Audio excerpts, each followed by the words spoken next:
everyone. So we are starting a new episode or a new topic. We've been covering so far all the various belief systems that are linked to what we would call a religious belief, a belief in, for making simplicity, a God, a supreme being, a being that would explain the origin of the universe and attempt to explain our purpose and what ultimately the creator of all things has in store for us. But of course, to do that, one would be to substantiate that there is a God in the first place, of course, and we will be doing that. We will be covering that in later episodes, because as a Christian, I will, of course, be covering Christianity as the best and only truth in the belief in God and the reality of that belief, which I'm going to substantiate rather significantly. It's going to be quite a journey for those who want to join me in that process. It will probably take about 3 or 4 episodes because it is going to be very substantial, while at the same time hopefully a bit interactive as well. We'll see if people want to join and get to the point where we can start to have some open discussions, because so far the ones that we have discussed are clearly the case where they simply cannot be true. I just cannot accept, for the reasons I've given, which I will go into more detail later on in further episodes, that the Muslim faith, I'm afraid, cannot be true, and on so many levels.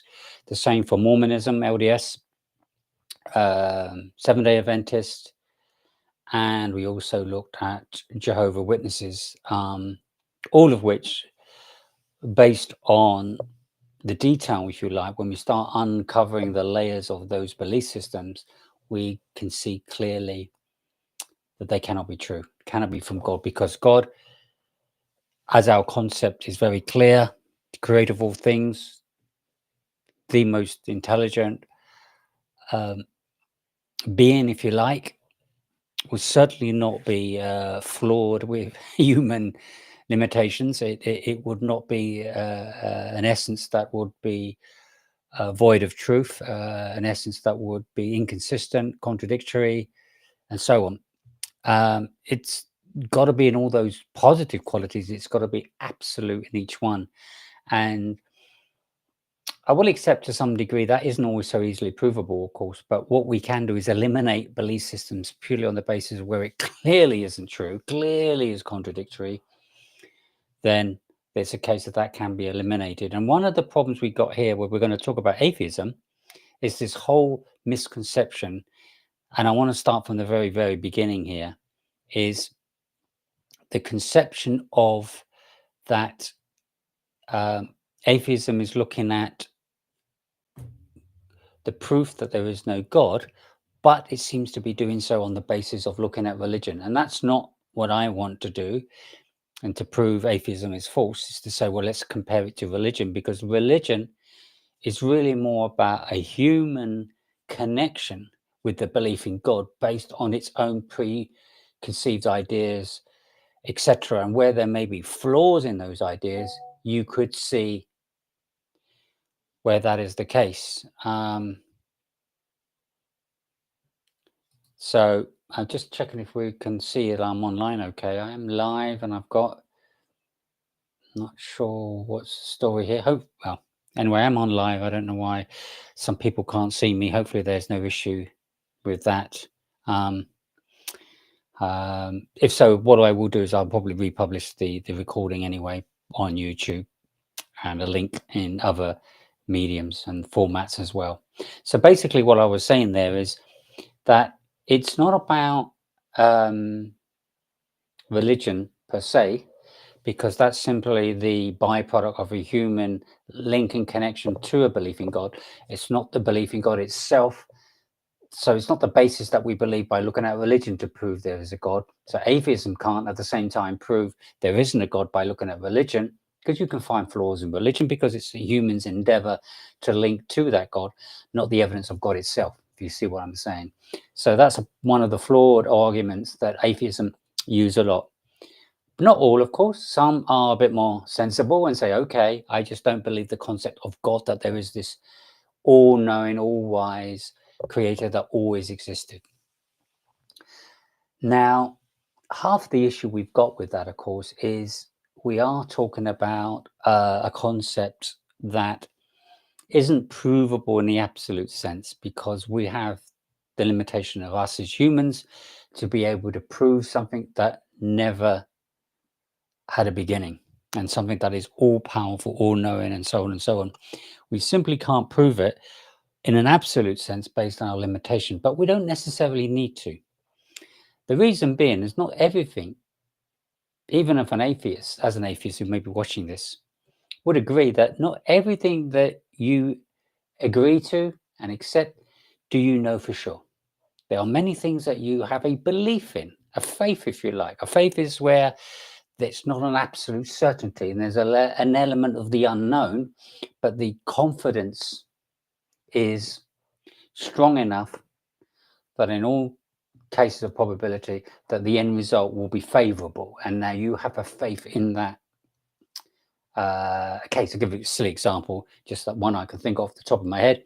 If I roll a dice to throw a 6, we know that it's only 1 in 6 chance. It's not a strong faith-based position to say I'm going to roll a 6.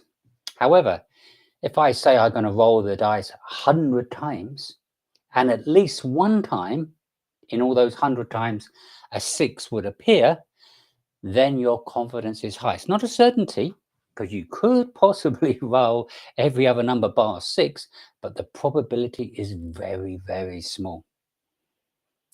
So it would be 5 6 to the power of 100.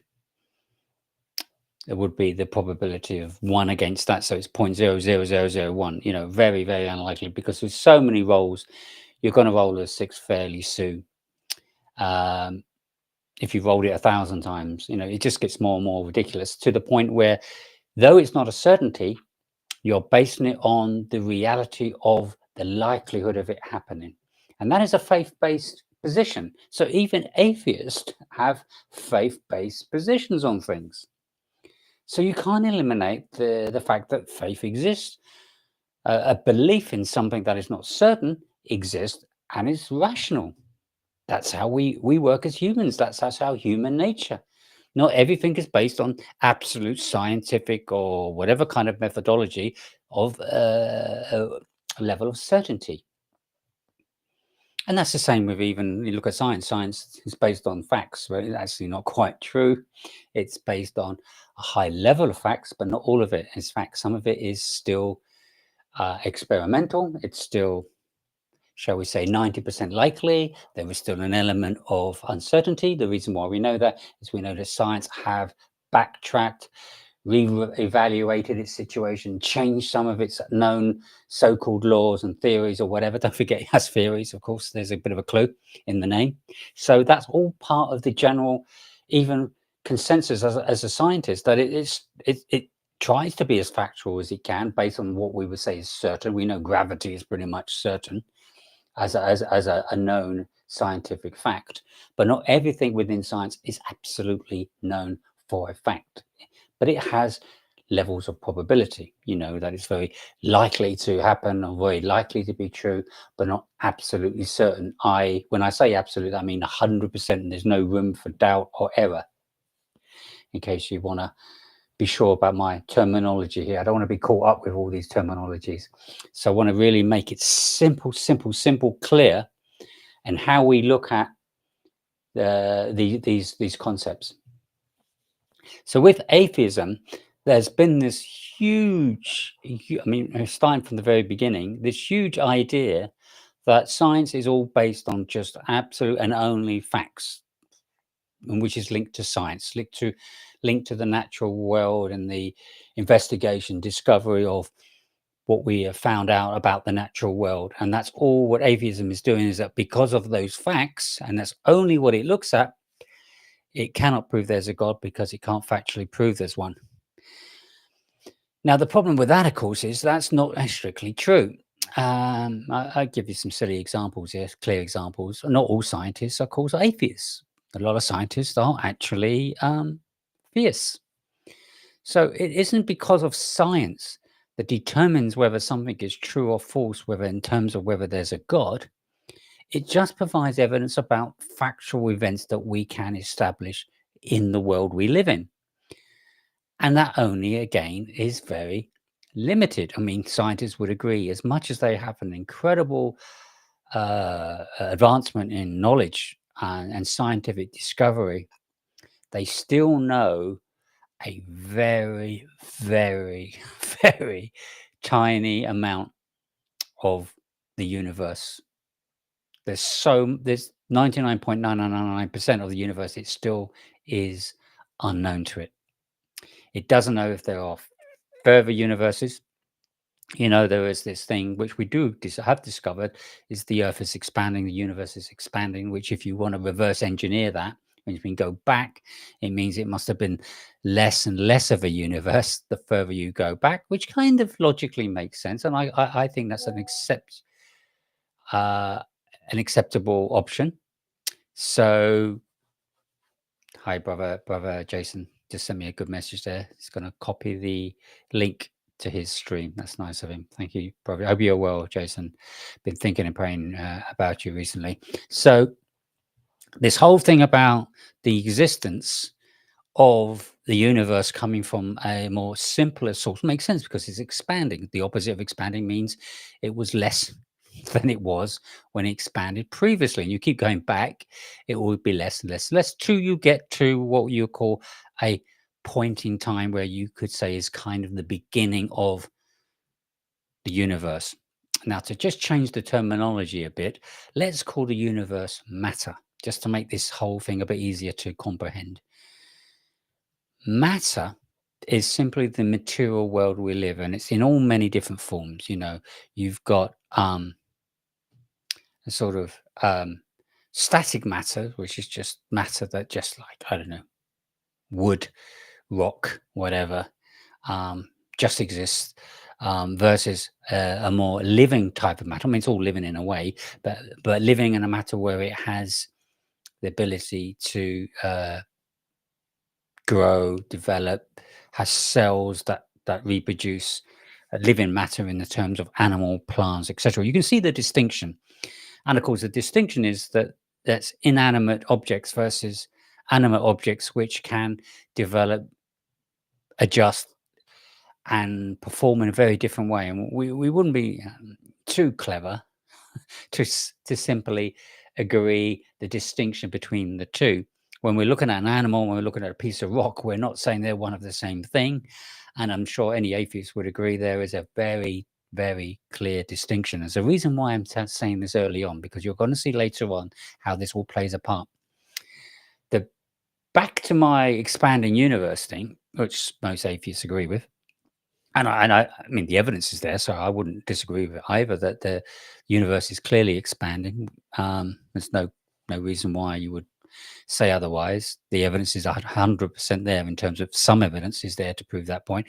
What we don't have, of course, is a recorder to go back far enough to prove it, that this is a process or way that always was the way, and that's how things became. But it's a very good logical inference to suggest that that is kind of how the universe progressed from a whatever size of matter to then expand to the universe we know. Now, that's not proving there's a God. That's not proving there is no God.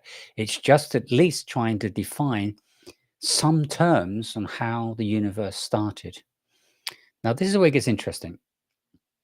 If we base it purely on matter, which is what we call, I think that the latest theory on this has its variants of it, but it's otherwise known as the Big Bang, simply explains it this way, that there was some form of matter, which was basically inanimate. It didn't involve, as far as we know, living cells or living organisms or whatever. It's just simply matters like rock as we know it, some form of rock, maybe complex in some ways, but basically just rock. And what simply happened is at some point, again, scientists do not know the answer. It exploded, and once it exploded, it, if you like, was the beginning of the process of the development of the universe. Now, from an atheist point of view, that explosion was simply came about without any, shall we say, orchestrated design behind it. It wasn't started from some intelligent design, some maker, somebody with intelligence that orchestrated this explosion in a, shall we say, organized way.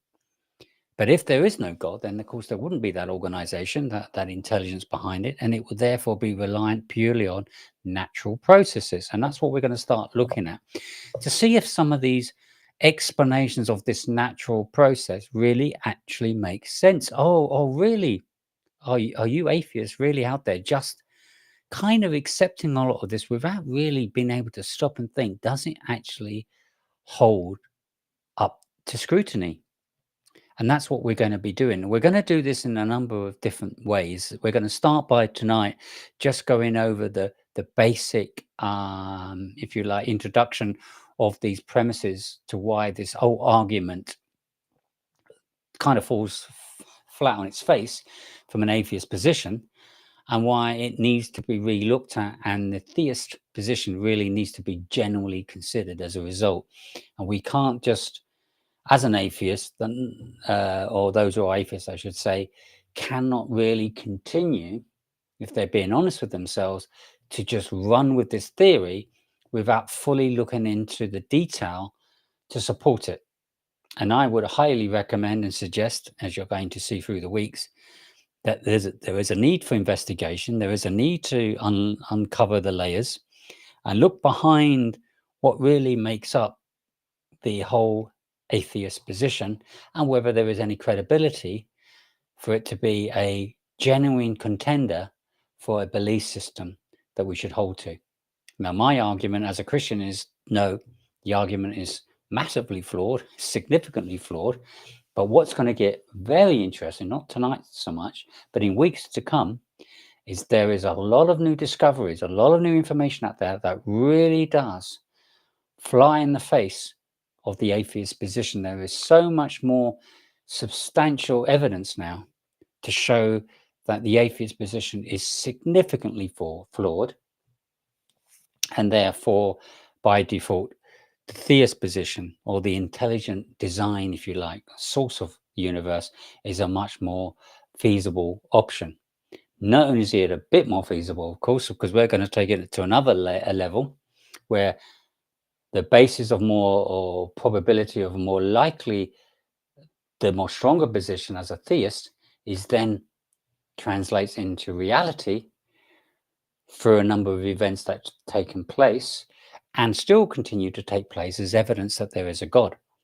And I would say that evidence can only be proven in a more significant and clear way than as a Christian, because I believe that Christian is the only way, because Christianity is really looking at all the sources, all the evidence, and putting a case that ties it all in accurately with no gaps, no errors, no contradictions, no clear cases going against what we would understand God to be, and so forth. And it's only in that Christian position can you have that evidence, which is then also backed up by the real life personal experience of every Christian, every genuine Christian, that they have, that it's not just a theory, but it's a real-time reality in their lives. And I can certainly vouch for that in my life when I see how God has been personally involved in answering my prayers, done some wonderful things. I mean, I had a major back issue years ago, which I was prayed for.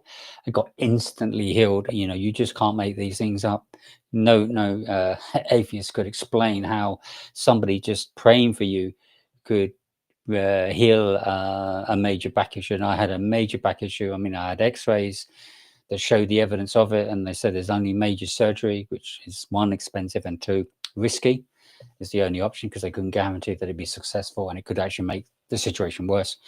I ended up getting prayed for and healed. So these are the kind of parts of the evidence why I say Christianity is true. There's a lot more to it, but that's just one little small snippet of what's to come. So tonight we really are going to look at this overview, if you like, on the argument why we believe atheism just simply cannot be true. And to do that, I'm also going to unpack a bit more about what the atheist position is, because I think that also needs to be clear, because just for those who are not aware of this, there is no such thing as an atheist position. Let me explain what I mean by that. Of course, there's an atheist position, but what I mean is it's not just one singular position, one singular understanding, theory, whatever. It's multiple. And there are many versions, if you like, of the atheist position, depending which type of atheist you speak to. So this is where the nuances come in about the detail of what an atheist believes or disbelieves, etc. But what we're going to do is, with all those different variations, is simply say, well, they all do come under the umbrella of a general overriding position, which is what we're going to look at. What I mean by that is, irrespective of what type of atheist you are, you're not going to disagree with any of these premises I'm about to provide tonight. They're all going to fit, every single one, to a degree, of your position. So I'm not giving the atheist a false position. I'm not going to represent them in a false way. I'm trying to be as accurate as I can and honest and genuine as I can to what the atheist position is. And this is based on lots of different studies, statements, etc., that have, if you like, provided a clear case of what basically the atheist position is.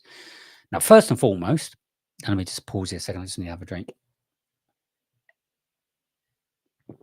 Right. The first and foremost clear position of an atheist is simply to say that there is no God.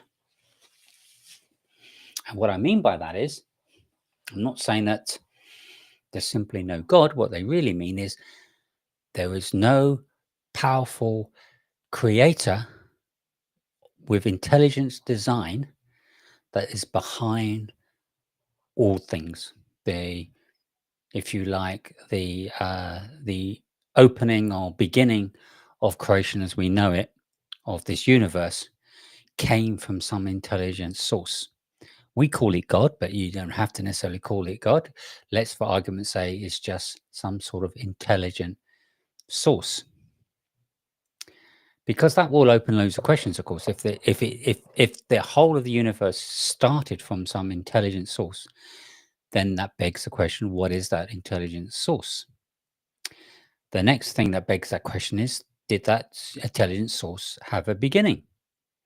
You then get into, I think I mentioned this already, you get into this infinite regression situation. If that had a source, then where was the source for that? And so on and so on.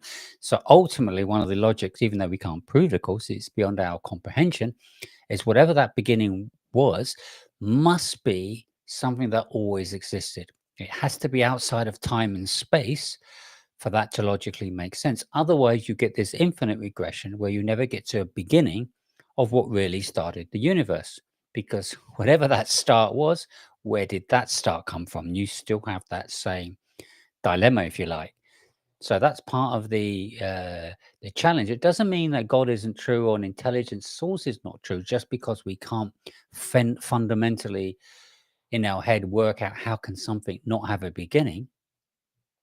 Because we still have the same problem. If it does have a beginning, where did that come from? So you're still no better off. And so therefore, the logic of saying that whatever did was the beginning, if you like, of the universe as we know it, itself could not have had a beginning. And that's the logical inference, if you like. And there can only be one of those two options, of course, because they are literally covering the 100% option of either there is a beginning or not, to try and find the source. So there are, if you like, as a result, cases where just because we can't explain everything, it doesn't mean our explanation is faulty or it can be dismissed. And that's the same with atheism. This logic that it produces still has to be substantiated, and it has to use the same level of inference, the same level of logic and reasoning it does to a theist position as it has to do to itself. It cannot exclude its own rationality just because it hasn't got answers to certain things, and somehow it's got some privilege where it can hide, if you like, from being able to be scrutinized or challenged with some of its theories or whatever. Because I know one of the things that bug me a bit is when atheists usually come up with the line, well, we're still in progress, scientists are still looking into it, we don't have an answer. But if you still don't have an answer, then don't be so sure that your answer, your position is correct. If you still are under the position where there's still a level of unanswered questions, if you like. But yet, when it comes to the theist position, an atheist will say, well, no, that clearly cannot be true. That cannot be true. But you see that can you see the kind of what's a good word for this? The double standards. You know, from a theist position where you've got doubts and still uncertainties because you're still researching, still discovering, that is okay. But when it comes to theist position, you don't apply the same rule where we don't have answers to everything. Therefore, we're still in progress to maybe learn and discover more about this intelligent designer, which we call God. Like, how is it they never had a beginning? Doesn't exclude the fact that it maybe still be true. And that's my point. It doesn't therefore use the same rule of thumb, if you like, the same logical inference, that therefore you can eliminate it to say can't be true. The atheist cannot do that. So you've got to be careful that they can't use these double standards.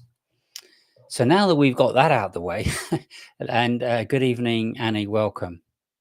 Evening to you, a lovely sister from America. So atheism, let's start to look at some of these arguments at a very top level. As I said, I'm not going to go into too much detail tonight. I want to take this step by step because I really want to make sure that we have a really good understanding of the atheist position and how it logically cannot make sense and where there is basically flaws in the argument that people seem to just dismiss.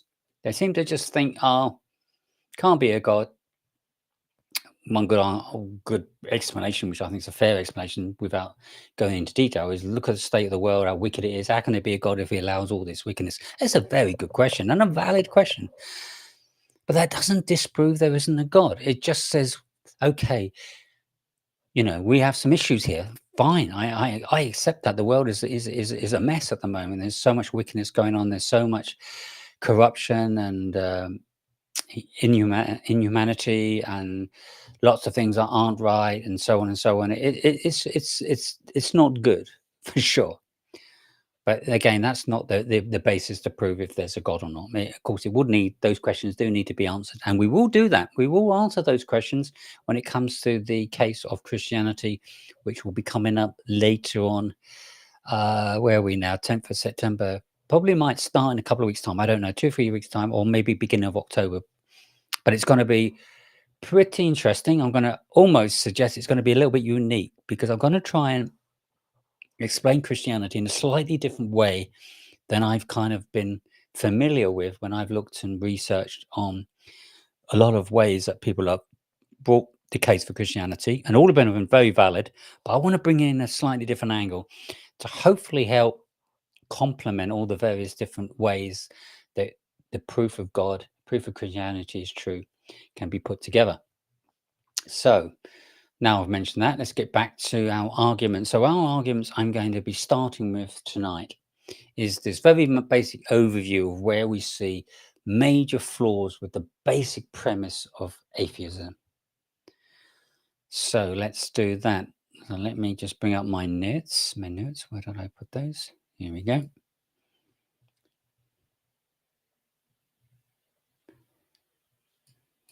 Right, okay. So one of the things that we're going to uncover, if you like, is this whole thing about the atheist position. So the fundamental position with atheism, which is quite startling, and maybe not even that readily known by many, and that is that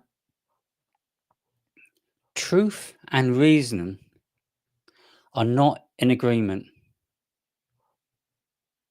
Sorry, I've got that wrong. So the truth of atheism, versus reasoning. Versus reasoning. So basically, atheism is not looking at reason. It's not fundamentally designed to accept reasoning as a truth statement to atheism. Now, that may be a little of a surprise. So we're going to unpack that in a second, because basically atheism is saying it's based on purely on truths as we know them, that are just what we call determined. It's like the natural way the world works. And naturalism, there are these theories called naturalism, determinism, basically saying in essence that things are just naturally occur as they do from the Big Bang, based on events that we have no control over. They just naturally happen as they happen, and we're just, if you like, passengers of that process, watching that development of evolution process just unfold in front of our eyes, and we are just observers of this, if you like. And we and therefore anything that we do in terms of our reasoning and our reasonable faculties that we're trying to approach in this argument, therefore are, if you like, simply cannot exist. They can't complement this whole naturalism, determinism process, which is what atheism is really comes under, if you like. And that's, like we were saying, that the most common position, as there are many positions of atheism, is this one called naturalism, that basically everything exists on the basis that it's purely based on these material things, and that's it. So we have the Big Bang, piece of material, rock, whatever. No one really knows. No atheist scientists know this, or any scientists really know that even if there was a Big Bang, which there could quite easily have been, it doesn't prove or disprove there's a God, of course. It just proves at some point there could have been an explosion of matter. But the fact that matter as a material process then just goes through this natural evolutionary process of getting bigger and more parts, expanding. From that, we get the universe as we know it. Somehow we have the Earth. We have this incredibly fine-tuned universe, and we have all the inhabitants of animals, creatures, plants, and humans existing on it. So you can see how this is starting to sound a bit far-fetched already, but that's purely based on that naturalistic process.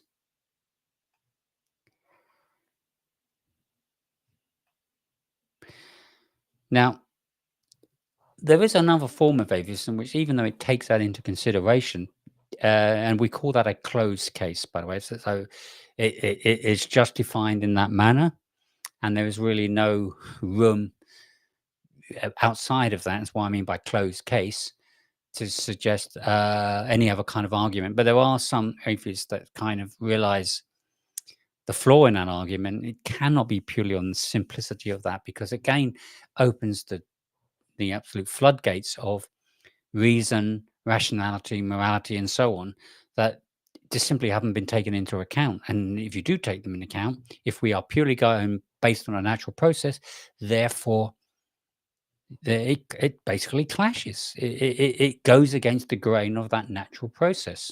And we're going to see why in a second.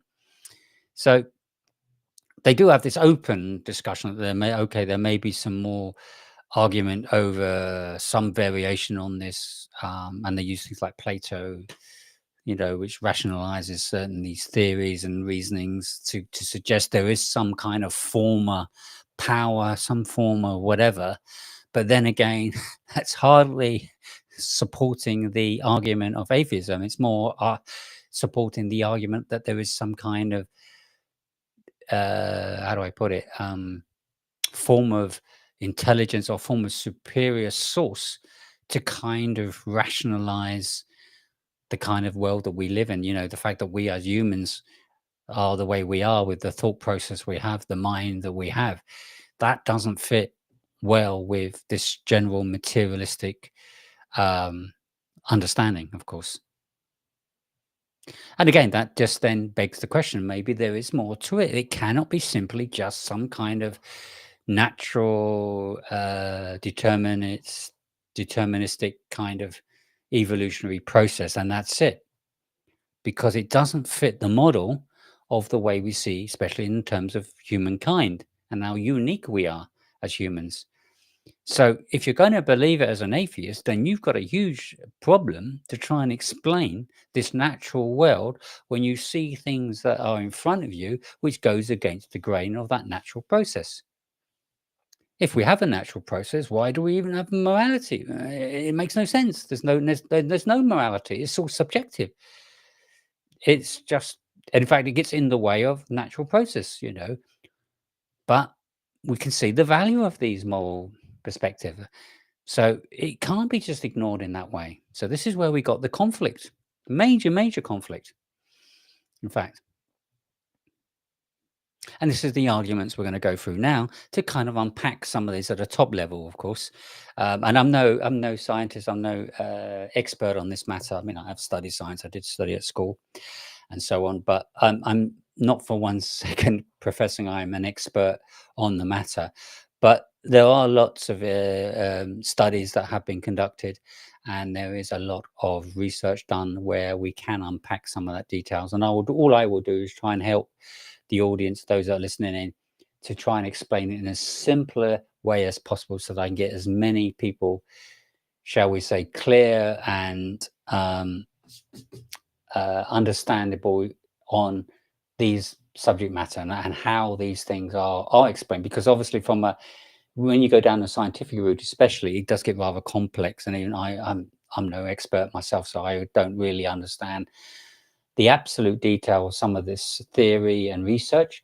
But when it comes to the arguments themselves, you don't necessarily need that level of detail. You just need to unpack it to a reasonable level where you can see from that point whether it actually logically makes sense. And if it clearly doesn't, you don't really need to worry about looking into any deeper. There are researchers and experts who have done, and all they're really doing is supporting their argument even further. So what I want to do is at least get it to a reasonably good level, which makes the argument sound. And so we're going to start this very top level to begin with, and then unpack some of these theories in future weeks. So the first one I'm going to look at, which is probably the most common argument of an atheist, is this epistemological argument. And that basically is this, that if atheism is true, then any belief is sustained and produced by natural processes, which goal is not truth. Let me just reread that again. If atheism is true, then it's based on the sustained and produced by natural processes. This natural process, like I mentioned, from the Big Bang, this evolutionary process that naturally just occurs on its own. It's not going to be blocked by anything else, any kind of truth, any kind of opinion, view, you name it. It's simply going to happen, part of its natural process. It's completely independent, if you like. So the question then begs the question is, why would we believe that is true? Because basically what that means is that, this is where it gets quite ridiculous, I think, is that's basically saying that atheism is based on that there is no intelligent design of the universe, and there is no intelligence behind the universe, working with the universe in its natural process. It's just doing its own thing. If you think about a clump of matter, and okay, it could be huge, of course, it could be, I don't know, 50 billion tons in material weight, if it could be weighed and exploded. If there is no intelligent design behind it, then you're expecting no intelligence to be working with it. It's just going to occur in its natural way. And if this has been happening for billions and billions of years, that natural process is therefore capable of working without any intelligence behind it, without any intelligent assistance in its process. Based on this theory, an atheist would have it that for billions of years, where there was no life forms, no plants, no animals, no humans, because we have absolutely no evidence of anything of that nature that far back. We know we have discovery and fossilization records, etc., of animal life going back so far, but no way billions of years. So an atheist would agree that a lot of this process was simply a matter going through an evolutionary process. And this is a process, therefore, without any rational function. It just happens the way it happens. There's no mind behind it. This is my point. It's just simply a process that just naturally occurs on its own. It won't involve any form of intelligent mind design, if you like, behind it.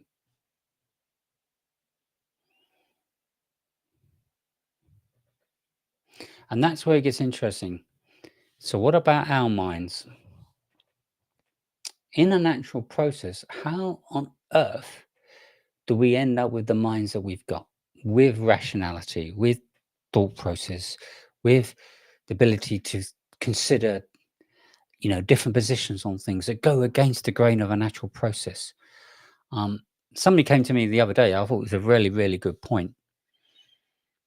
If we went by purely natural processes, why is it that we have people that make decisions that completely go against that? For example, why would somebody, for example, choose to enroll in the army, maybe not even in their own country necessarily, to sacrifice their life for somebody they don't even know? That's not conforming to natural process at all. It's looking at a completely different aspect. This is this moral aspect, which is, from an atheist point of view, abstract. It's not rational. It's just some kind of, I don't know, unexplainable process that doesn't fit natural causes, natural processes. But yet we can all agree we have them. We all have this amazing mind that produces some sort of rationality. But it goes beyond that. It doesn't also create some form of rationality, but it holds on to what? Truths. It holds on to truths. And what are those truths? They're not part of any natural process, because as I said, this is just a clump of matter expanding, exploding, expanding, whatever, over billions of years. And you're just seeing that naturally unfold and play out. No need for anybody to stop and think, okay, does it matter how I feel today, or what I fancy doing today, or whether I want to do something good for somebody? It is irrelevant. It's not even a contender. It just happens the way it happens. So why have we got these minds with these qualities? And not only have we got these minds with qualities, but look how amazing they are. I mean, there is, okay, I agree there's some differences, but we do have a common theme that truths are based on good, bad, and so on. You can categorize helping each other out, having a love for each other, having all these positive qualities of good, more what we call good, as a positive thing. And we all kind of share and agree, if we're in good mental health, on those qualities. We don't disagree that, being nice to somebody, being courteous, being friendly is a bad thing. I mean, nobody would rationally agree that we have these very clear concepts of good and bad, and we all seem to have this within us. You don't see anybody really disagreeing with that. I said there are exceptions where I would say, don't think that we are influential to some bad thoughts, and of course people with free will do have the ability to look at these options and maybe make some bad choices, because they can say, okay, I can be selfish. I know it's wrong, but if I get away with it, there's no God. who's to stop me from, as long as I get away with it, I can do it. So you're going to have that occurring as well. But we do all necessarily fundamentally agree as a human race what is good and what is bad. And these are the morals that are within our mind, that are rational, that, as I said, goes completely against the grain of the evolutionary natural process. And that's my point. It therefore asks, how can we purely believe in this epistemological solution or argument when we have this truth claim about this mind of ours, which then begs the question, where do we get this mind from? This couldn't be part of this natural process because it goes, as I said, goes completely against it. And that's where the argument of intelligence, design, and if you like, orchestrator of our minds, the source of our minds, must be coming from some other form, from some other source. It can't be just purely from this natural process, because the natural process doesn't accommodate it. And because we are talking about very sophisticated, I would say a human being is a very sophisticated creature, because look at what we've accomplished as humans over the thousands of years. It shows the potential and ability of humans. That, to me, when you look at, as I say, I went back to this probability thing, the probability that all that came by purely somehow through these natural processes, some kind of offshoot, or I don't know, accident, if you like, almost, that we somehow got these qualities when we don't really need them from the natural process. Why have we got them in such a sophisticated way, in such a precise way, in such a consistent way? That all points, in terms of probability, to an intelligence design behind it. And that's my point. That's really, from that argument, this whole natural process falls down, because it cannot accommodate this truth claim of the rational minds that we have as humans and all the connotations that go with it. And that's the funny thing, is as an atheist, they're using their rational thinking in the first place to try and exclude it as an option within their theory in the first place. But that's exactly the concept they're using. So maybe what they're saying don't even make sense, because it's rational, it's using our minds, and we shouldn't be doing it because we're just part of some natural process. So it really is almost a bit conflicting in a way, but contradictory, I would say, even, and this whole thought process. So anyway, that's the first point. This whole thing about this epistemological argument falls flat on its face on the basis that it's not just that natural process that's occurring here. It's far more to it. And what is far more to it in terms of the truth and the mind and the morality of humans completely goes against the whole concept of this process. So it leaves an unanswered question significantly in the scheme of things. Which leads me to point two, that the universe is very different to humans, because this natural process doesn't care about these rational thoughts, about these concepts of morality, etc. It just cares about its process. And you can see that in natural processes. You see around us when you look at, the sun, stars, the days, the change of seasons, whatever it may be, the way that the planets orbit around the universe, etc., etc. They just happen out of a process, and they will happen no matter what, because it just does what it does. And if that's all there was, then I would say the argument sticks. But this is where the indifference, if you like, of the human capacity simply doesn't fit that model at all. Because this is the key bit here. Atheism, on the basis of this process, doesn't take into account truth. It doesn't take into account morality. It completely is devoid of those rationales, if you like, or areas of truth or understanding, or whatever you want to call it. It's just simply doesn't consider and incorporate them in its process. It's purely random, and it's purely, as in, it just happens how it happens. It's not contrived or orchestrated by any outer source. It just does its thing, and it's determined to its particular result. to fulfill that result, and that's it. It doesn't stop and think, well, maybe tomorrow I'll just have a break and do something else, or consider anything else. It just does its thing, very deterministic in that sense, and therefore completely excludes any rational thoughts that I'm talking about in terms of rational truths around morality, etc., because they simply are not accommodating such positions.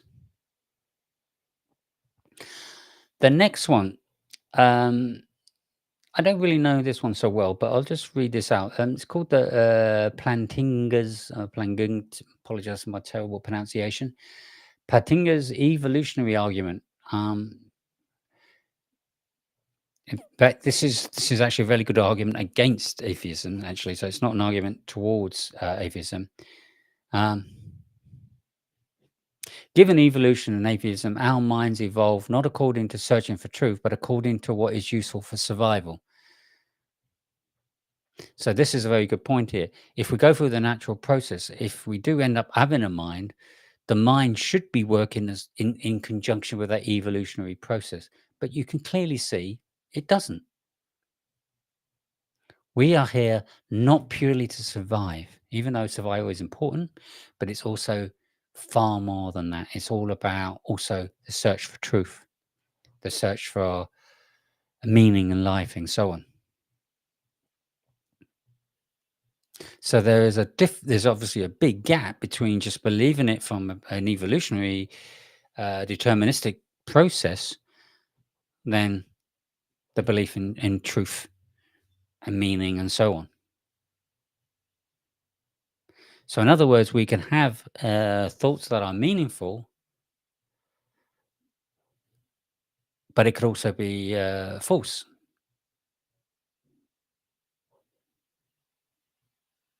But if it was purely on a natural process, then we wouldn't have the ability to be able to search for truths.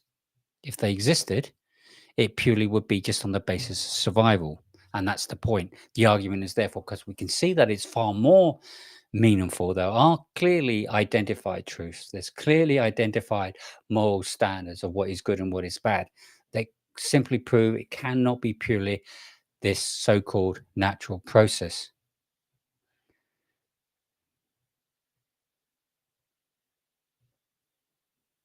So in other words, our makeup is not purely designed 100% for the basis of survival. If it was, then I think there'll be some argument here that maybe there is a natural process that somehow evolved in some kind of existence and survival to exist, incorporated in that process. That may be to a degree an argument, and I think that would be a valid argument up to a certain point. Still wouldn't totally solve it, but I think it would be an argument to some degree. But we don't have to worry about that because we know it goes beyond that, because our natural being as humans is far more significant than just simply being a body, a creature that simply acts to survive. You see that in animals. Yes, there's that instinct to purely survive, and it's a very simplistic case. I'm not saying for all animals, but certainly for a lot of animals, you see it's purely a case of survival, and that is very much a process you can see evident, but not in humans. You definitely cannot see that purely in humans. We can see there is far more to life than purely thinking about survival. Like I mentioned earlier, why would we be even thinking about sacrificing ourselves for others if it was purely a case of just survival? Why do we have all these virtues of love and virtuous qualities of morality if it was purely a case of survival? The two just, they're just worlds apart. They're completely, they're not in line at all. And that's where that whole argument fails, because we know that these qualities exist within us. There's no question of that at all. This, just to further that point, natural selection here doesn't simply care about truth, because truth is irrelevant to them. It will just do its process nevertheless. Let me put it another way. If I remove all the truth that exists in the world, we didn't have it. We're just like no different to all the other creatures, just We're just almost like animals, if you like, in the sense that we just, we reproduce, we eat, we feed, we protect, we stay alive, we fight our corners, defend ourselves to stay alive, like all animals do. And that's all there is to it. And maybe you got a point. But we have a body, a mind that goes far beyond that, goes completely against the grain of that rational thinking. And that there's much more to the way that we are, which again suggests that there must be more to the source of where we came from in the first place.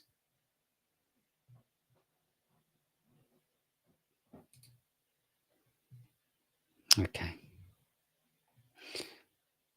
And this is again, I like to use it because I'm a bit of a maths man myself, if you haven't worked that bit out. And one of my favorite subjects was actually probability, funny enough. So that's the thing I just ended up enjoying, don't know why. But of course, a lot of this, I really want to really make it clear. A lot of these things can't be absolutely proven, but it doesn't mean they're not true. Even from an atheist position, like I said at the beginning, what an atheist position is doesn't make it absolutely true. It's still a theory. It's still, and they would agree, that's the best answer we've got for now. Further science, further research, whatever, will uncover more discovery and so on. But it's still just a theory. But what the theory is based on is the most likely probability of it being true. So then let's take that same theory and apply it to humans. With an intelligent mind, a rational mind with morality and truth, reasoning faculty that we have, what is the probability of that just occurring through a natural process that doesn't care, doesn't need or require those qualities to then develop and come about in humankind the way it has? Versus that there is some definite design and intelligence behind it that they will then explain where the source of that mind and that rationality and those truths come from. It doesn't matter whether you believe it or not. You've got to at least admit as an atheist that the probability that it comes from something of similar, if you like, qualities, because we're talking about intelligence here, we're talking about human intelligence, which, as we can see, is very sophisticated, especially in terms of when you look at man today and what we've accomplished as a human race. It clearly proves that, and you've got some examples as well of some very intelligent people. Why would that not logically infer that it must be a source of some sort of intelligence behind it? That is the more likely of the probabilities of the two. And as I said, the natural process we see doesn't all of a sudden come out and stop and reconsider its position because of some truth or some rationale, moral position or whatever.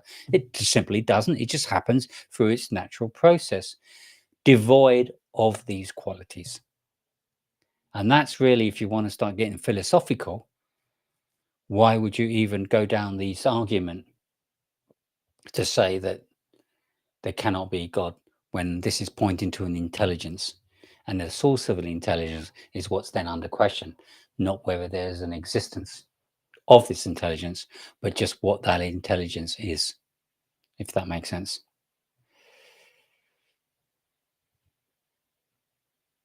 Now, here's a little example that somebody wrote. I'm going to just read this one out to kind of make you think a bit more about this.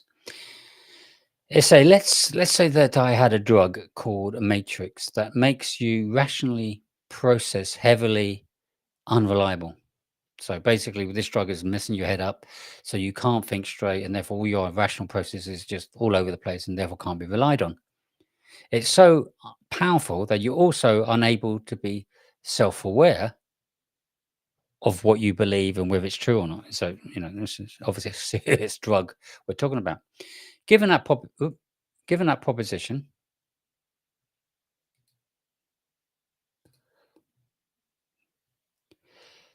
that our minds were formed purely for survival, then the probability would be very similar that our minds would simply be unreliable. It couldn't have some form of truth because the probability of that is just so unlikely that we can form this level of truth if we just come from just natural processes. It's no different to this drug, is the point being made here, because all it would do is produce a very unreliable mind. If you think about, say, for example, we had, I don't know, 1 billion explosions of matter, all scattering off. And through that, each one of those came some form of life, as we know it, maybe with a mind similar to ours. Realistically, what is the probability that all those minds are all uniform? They're all in agreement. They're all rational, and they're not all over the place and irrational and all the rest of it. The probability to producing a reliable mind that is coherent, that is consistent, is stupidly unlikely from an atheist position. If there's no God, for that to naturally occur, the probability is just as good as impossible. It's just not really. But that's the position that an atheist has to take if there's no God. It just, natural processes can't produce a reasonable mind in this way, especially with the qualities we talked about.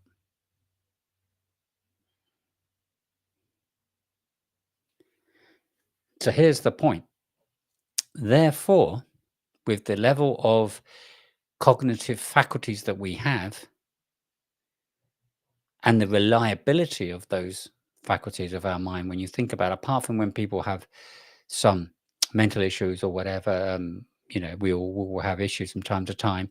But generally, when you look at man and the mind of humankind, there is a very, very strong reliability right across humans, right across the world, all through the years, of this consistently reliable mind that we have. We can rely on it because we can rely on it based on what it produces.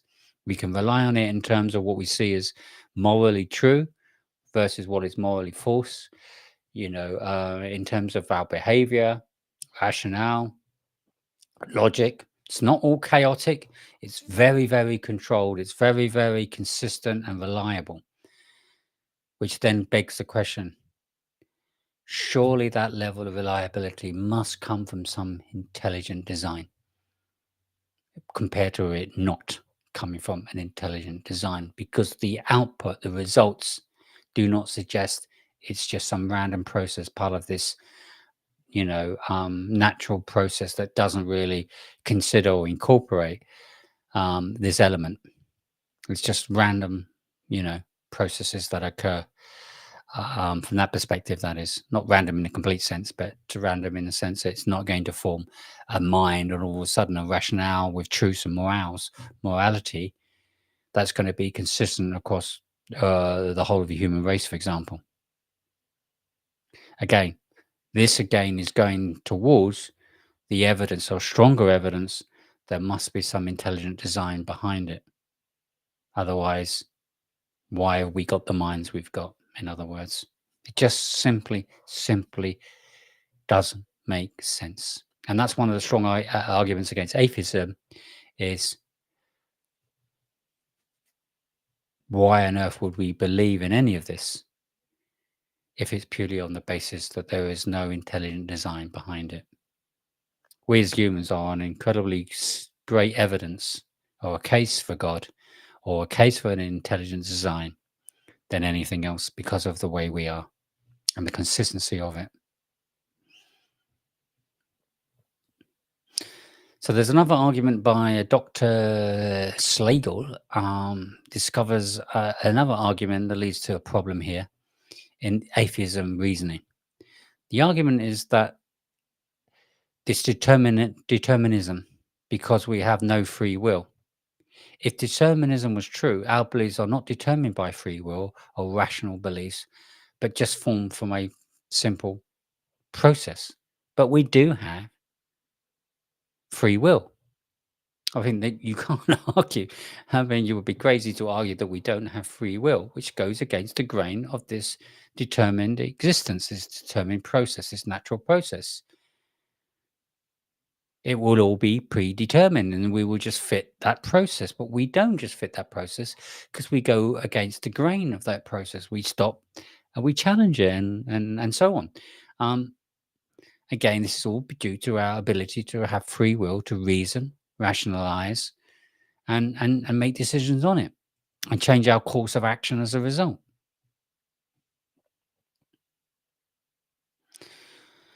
This again goes back to the point that the natural process does not then develop into these level of truths that we're talking about here. There's just no need.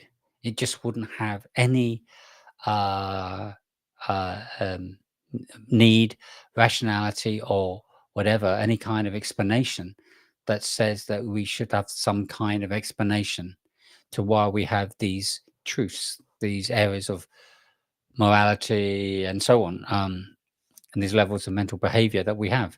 Um, it just simply goes against that. And that's the point I'm trying to make is what we see in terms of our mind and our rationality and our morals and our subjectivity and free will, etc., goes completely against the basic foundation of atheism.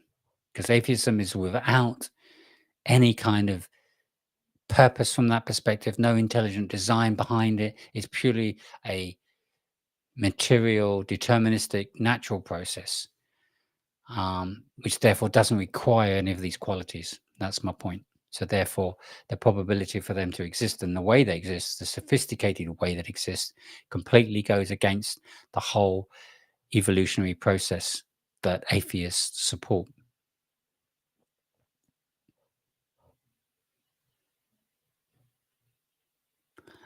Now, one of the points to that is that atheism leads to, as I said, determinism. And they base this on various scientific evidence.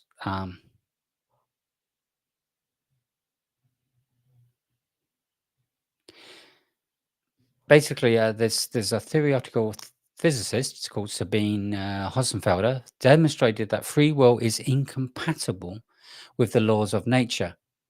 The property of the laws of nature means that if you have details of initial conditions, then you can calculate what will happen at all other times given those conditions.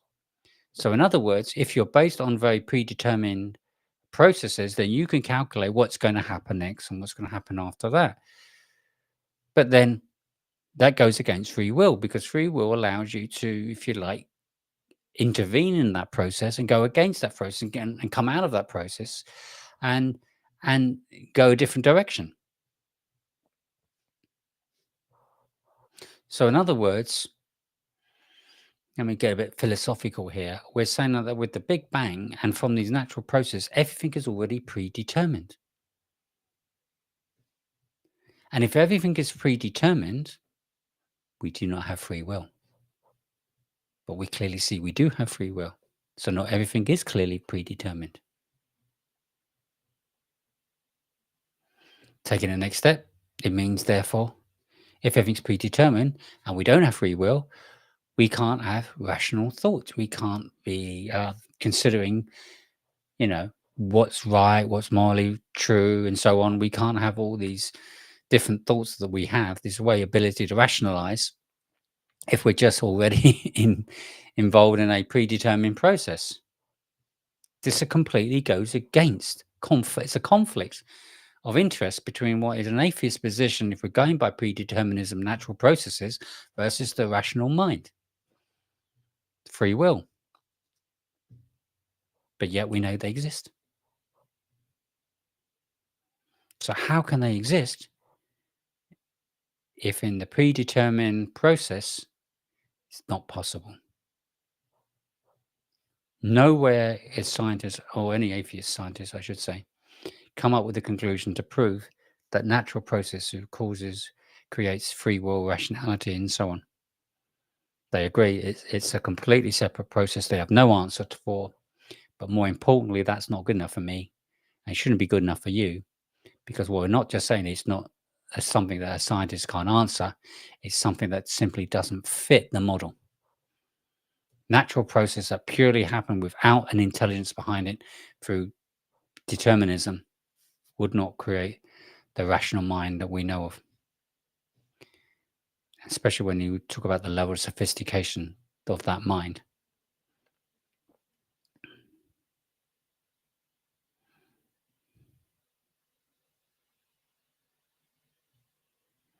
What is also interesting here, and I want to just make a brief point on this, the rational mind isn't so like just, again, it's not as random and whatever people may say at times. And I can see why they can say at times, but we would all agree, as I said earlier, that our rational mind is pretty consistent across the board. We all kind of know what is good and what is bad. We know what basically truths are. Now, I know that through free will we can be deceived. I would accept that, and people can twist explanations or meanings. But if you're being honest and truthful, I think we would all very happily and confidently agree that being good to people, we can define what that is. We can define what evil is. We can make a list.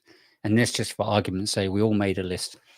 We would be 99% accurate with that list for the top, say, 20, 30 things that we call good and what we call evil. There'll be some exceptions, of course, because I said people are been somewhat deceived and misled. So there are going to be exceptions.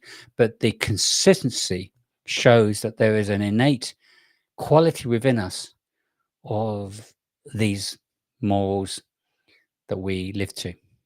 They're not just some process that just evolved, because there'd be inconsistency all over the place, but we don't have that at all. The reality is that we have a very consistent mind that has these innate qualities of evil, morality, good and bad, and so on and so on and so on.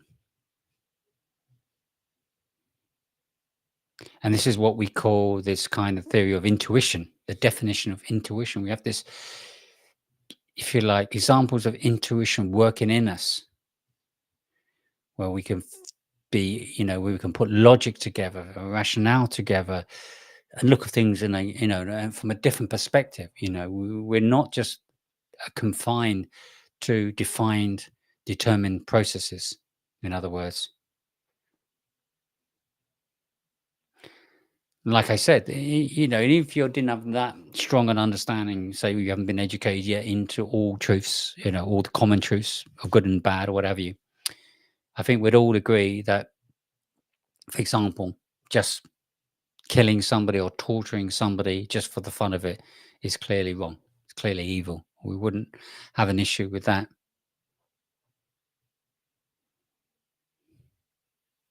And so, again, it leans back to the point that when we look at these cases of reality and the consistency of it, the point being is it points far more likely that there is an intelligent design behind it compared to there not being one.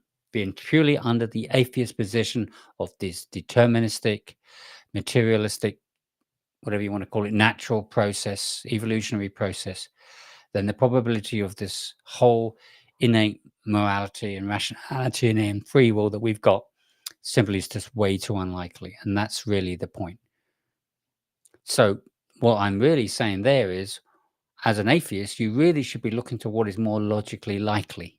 That should be your basis. That's not to say I'm proving there is a God, but it should be pointing that there is more likely to be intelligent design under what we know of humans to saying there isn't any intelligent design.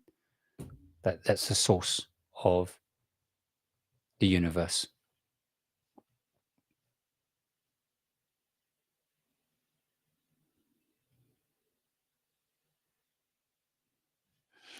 So, where does that leave us?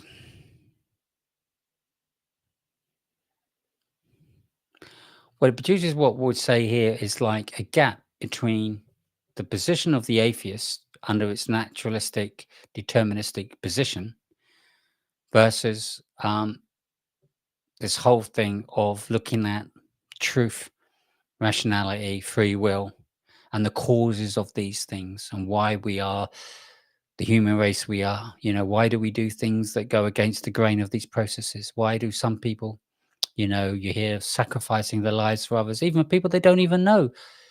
Why would they even do that if that goes against the grain of natural process? Because the process doesn't require this. It's ignorant of all these things. We are the evidence to show that there is intelligence and there is something more to life than just this deterministic process. You could argue as well, why do we even bother to do anything for anyone? Why don't we just be selfish and just, see what we can benefit? We can see the benefit when we eat well, we enjoy life, enjoy company, friends, have some friends with us, be able to travel, see the world, and indulge in all the pleasures of life. We could do that in a very selfish way if we wanted to. And if there's no God, if we can get away with it and benefit from the, if you like, exploitation of others, then why not? But somehow something more deeper tells us that's not right. Morally, that's not right.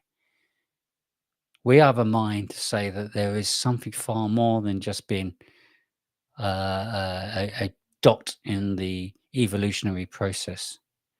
Our intuition tells us there's more to life than this. There's a reason why we are sometimes unselfish, and why we're sacrificial, and why we look for others, and why we have these moral ground, moral morality within us. The ability to have free will, to decide and be empathetic, to be loving, have all these qualities, these virtues. Unless there was something more to this than just a purely evolutionary process. And that's really where I'm going with this. We've got to be looking at, why are we the way we are as humans? Why are we not considering what that points to? And how reliable are these processes? They're not all over the shop. Even as, like I said earlier, if they did come from some sort of natural process, why is it then with those natural processes that it's so precise, so consistent, so reliable? These natural random processes would certainly make it all over the place, would make it unreliable. And there'll be evidence of it, but we do not see that. Because it's only through intelligence, through intelligent design, which we have evidence of, do you get controlled, reliable results. If you think about anything in this world, if you decided to build something or whatever, and you did it purely randomly with no knowledge, no intelligence, and just randomly just threw pieces together, it's a bit like getting a monkey into a room and giving him, I don't know, a book. And so if you leave him in there enough millions and billions of years, eventually he's going to write Shakespeare. Come on, guys. It's not realistic, is it? Randomness produces randomness. Order produces design. Design produces intelligence. Or sources. Spells out intelligence. We are seeing things that prove intelligence, not disproves it. We can certainly go with many atheist positions on some processes. I don't mind to say that there's a lot of natural processes. But say everything comes from purely those random processes without some kind of intelligence design is billionth to the billionth to the billionth more unlikely than there is an intelligence behind it. Because the argument being is atheism on its own without an intelligent design is way too unreliable to explain these particular laws, moral laws and free will, etc.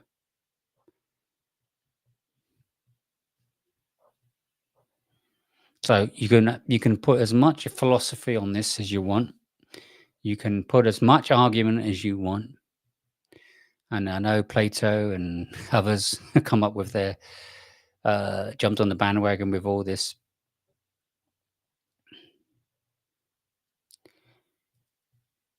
If it was that simple that you can just philosophize these arguments, then you would have a serious level of inconsistency. If this was not reliable because it wasn't based on any kind of intelligent design, then you would see an absolute failure as well as the success all over the place as a result of that random process, or the lack of intelligent design, if you like, behind it. That's my point.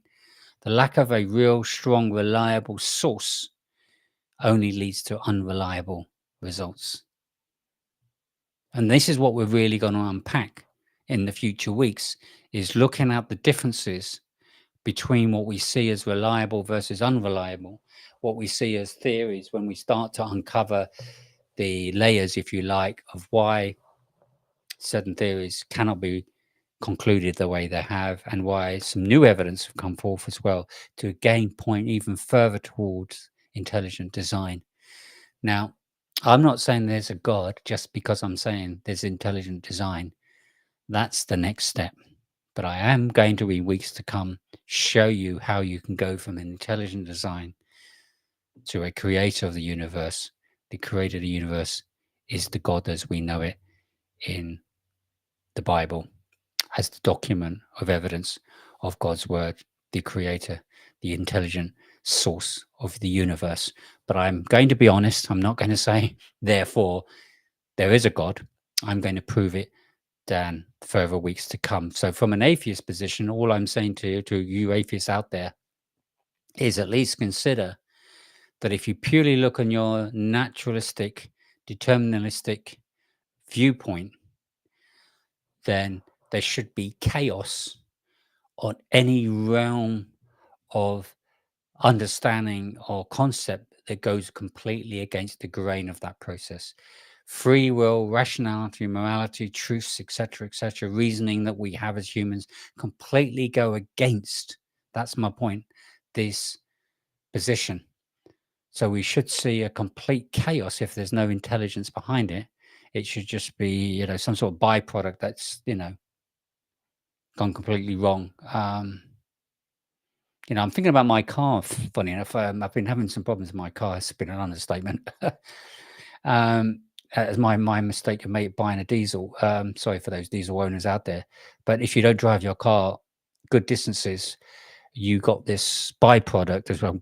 Going with this argument here, that comes out of the car called soot. It's basically from the diesel petrol. There's this sort of like, I can only describe it as like a soot, which just builds up in your car. And the heat of your engine, if it gets hot enough, can burn these soot off.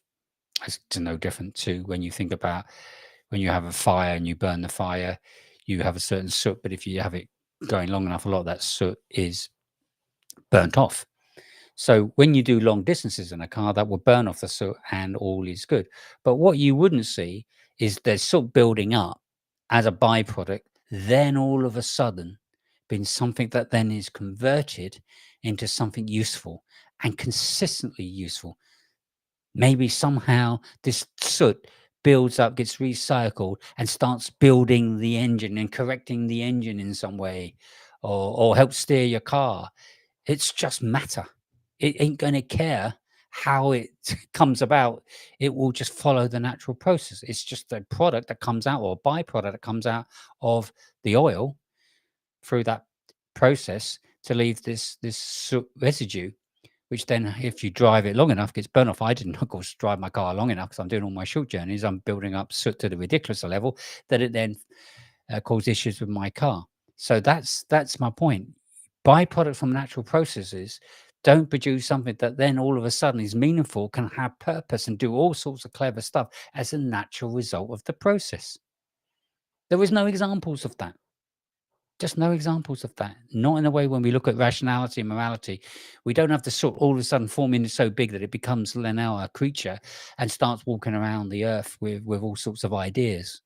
If it did, it would be all over the place, inconsistent and incompatible, like no one's business. You just can't calculate the level of probability of that happening compared to if there was order, there was intelligent design behind it, then of course the probability of the rationality, the mind, and the truths that we have exist in the way that it does, in a consistent way it does, is the real argument against atheism.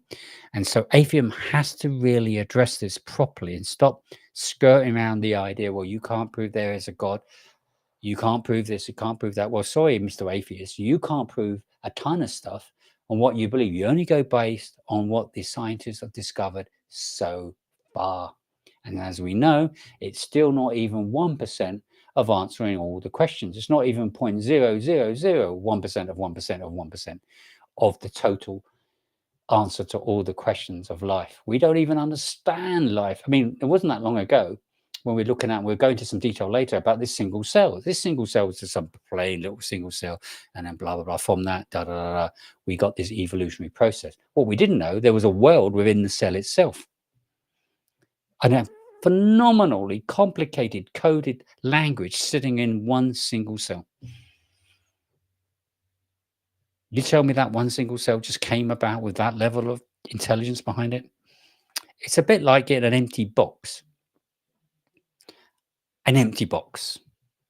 And then in that little empty box, somehow, there's a supercomputer sitting inside that little empty box. Just came from nowhere. No design, no intelligence, just appeared through just these random natural processes. What is the probability? It's just not realistic.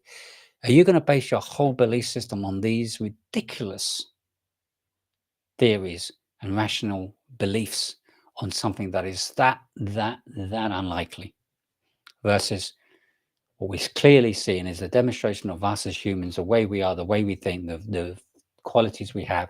It all points heavily, hugely, significantly to intelligent design. So you have to then say, okay, can you at least take one leap of faith? Because we all have everything, as I said at the very beginning, involves an element of faith. We don't know absolutely everything, answers everything, but we still exercise faith. Why don't you exercise faith that maybe there is intelligent design? Because that's where the evidence points to, far more likely than not. And that's what I'm really encouraging you all to do, is to start considering as atheists to look at the more likeliness that there is at least intelligence that's behind many things, as we know, especially more than anything, is us humans. I hope that's a help. That's my introduction anyway. I think I've come to pretty much an end to my discussions here. And I think really in conclusion is all I would like to say is that atheism can only lead to an unreliability of minds through this evolutionary process. That's how it naturally can only occur. It can only go through a process if it's determined that it has a lack of any kind of reliability to produce the minds that we have. That's simply the known understanding and process that the atheist position is. But here's the good bit. This is on the basis, more than anything, on scientific laws that they know. Of course, there is a leap of assumption and inference from those beliefs to come to the conclusion there's no God. Well, guess what? That same science that they're using for this level of rationality is also the same science that points to that there is a God. There is intelligence behind it. In fact, there's more likely there is intelligence, because the reason being is this: the difference between the rational thought is on the evolutionary process where they have no answers. They jump in a massive conclusion or assumption based on the lack of evidence to prove their case, because they cannot prove from natural processes or evolutionary process that we could have a consistent, reliable mind that we have as humans. It simply cannot compute that and prove that point. But yet it will not, for some reason, accept, therefore, the possibility that maybe there is intelligence behind it, and let's explore that. That, for me, is a lack of honesty, if you like, in their position, or maybe a lack of ignorance to not even think about it in terms of considering those 2 points. Because for me, they come in hand. You've got to consider both, and you've got to consider the implications of them. Intelligent design is more likely. That's why we would say that's got to be the way, even as an atheist, that you need to explore. So that's how I'm going to end it. Food for thought. For you atheists who have been watching, if you want to jump on next week, we maybe start looking at some specifics on some of the theories, some of the new scientific discoveries. It's going to get very, very interesting. I'll try my best. I will say I probably will succeed not getting it too complicated, because I can't get it too complicated anyway, because I'm no scientist. But I will do my endeavor best to try and simplify some of these discoveries and theories and research to kind of unpack this even more. And hopefully at the end of it, you're going to start to realize that there must be a God. And then ultimately, when we start touching on Christianity, you will be convinced there is one. And that's the whole purpose of my ministry, to get to truth. And that truth ultimately leads to there is a God, a loving God that cares for us and is there for us and has much more in store for us than this life as we know it. Well, thanks for listening. Hour and a half, okay, not bad. I wasn't sure how long this was going to take. So thanks for listening, and until next week, have a blessed week. And until then, take care for now.